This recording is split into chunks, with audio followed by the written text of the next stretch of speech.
So hello guys, welcome to my YouTube channel School Together में। So आज जो topic है हमारा वो है ऑब्जेक्ट ओरिएंटेड प्रोग्रामिंग। अब से हम रेगुलर ऑब्जेक्ट ओरिएंटेड प्रोग्रामिंग पे काफ़ी टॉपिक हम बनाएंगे और फिनिश करेंगे पूरा ऑब्जेक्ट ओरिएंटेड प्रोग्रामिंग क्या होता है। और मुझे याद है जब मैं कॉलेज में था तो मैं पढ़ता था C++। मैंने पढ़ी थी, बाला गुरु स्वामी की बहुत अच्छी बुक थी।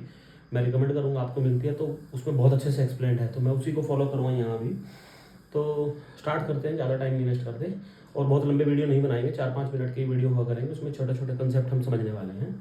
तो पहले बात करते हैं कि ऑब्जेक्ट ओरिएंटेड प्रोग्रामिंग है क्या, और मतलब उससे पहले क्या होता था। उससे जब जब प्रोग्रामिंग की दुनिया जब शुरू हुई तो मेजरली मशीन लैंग्वेज और प्रोसीजर ओरिएंटेड प्रोग्रामिंग ये सब था। ओप्स का कॉन्सेप्ट आई गेस 1996 और 7 में आया था फर्स्ट टाइम, जब C++ आई। उससे पहले सी होती थी। सी जो होती थी वो प्रोसीजर ओरिएंटेड प्रोग्रामिंग होती थी। डिफरेंस क्या था प्रोसीजर ओरिएंटेड प्रोग्रामिंग में? ये टॉप डाउन अप्रोच थी।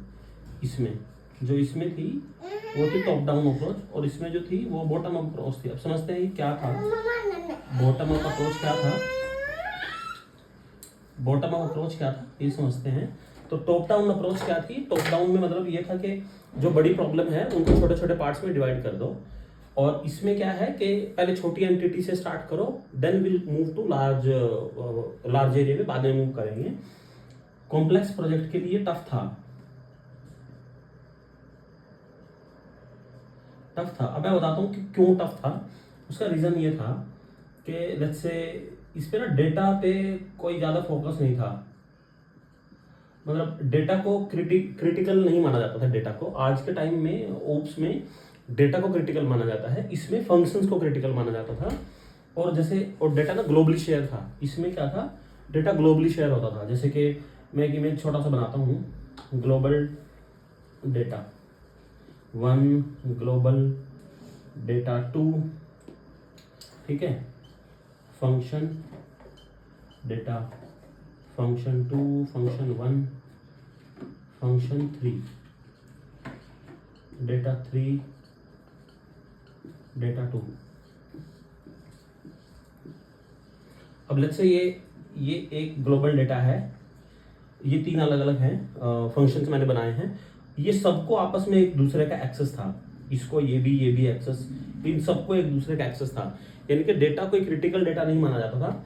और प्रोसीजर प्रोग्रामिंग क्या था? क्लास नाम का कोई कॉन्सेप्ट था ही नहीं, बस फंक्शंस लिखते जाओ। अब लेट्स से कोई बहुत बड़ा प्रोजेक्ट आप बनाने, कितने फंक्शन लिख देंगे? 50, 100, 200, 500 कैसे मैनेज करेंगे? So it was very tough in top down approach. But bottom up में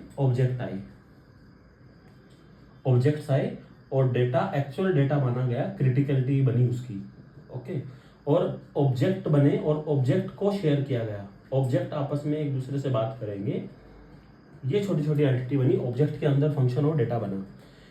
डेटा बाहर एक्सपोज नहीं होगा अनटिल अनलेस वो इस ऑब्जेक्ट को एक्सेस नहीं करेंगे, और ये सब क्लास के अंदर होता था। तो ये कुछ था उसमें ऑब्जेक्ट प्रोग्रामिंग में ये था। एक छोटा सा हम वो समझते हैं कि अब ये आपको आई होप समझ आया होगा। और भी मैं कुछ बताता हूँ इसमें। जैसे हाँ, ओप्स कॉन्सेप्ट एक्चुअली में होता क्या क्या है वो हम थोड़ा सा समझ लेते हैं। आई होप आपने ये समझ लिया होगा। तो इसको मैं क्लोज करता हूँ और ऊप्स में समझते हैं कि ऊप्स के मेन बेसिक टॉपिक क्या थे जो हम अगले उसमें पढ़ने वाले हैं एक एक करके। सबसे पहला टॉपिक था क्लास।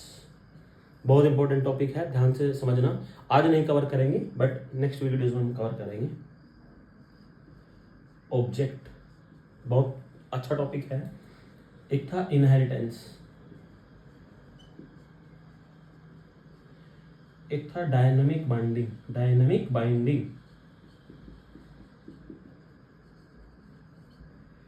और एनकैप्सुलेशन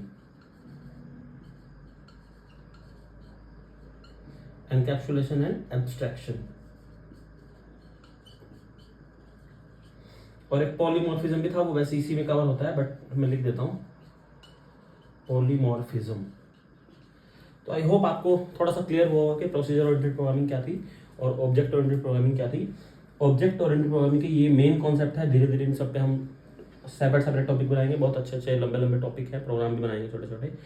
वीडियो पे आई गेस आप सब्सक्राइब करना मेरे चैनल को, बहुत कुछ आगे आने वाला हो, प्लीज़ कमेंट करना। Thank you so much.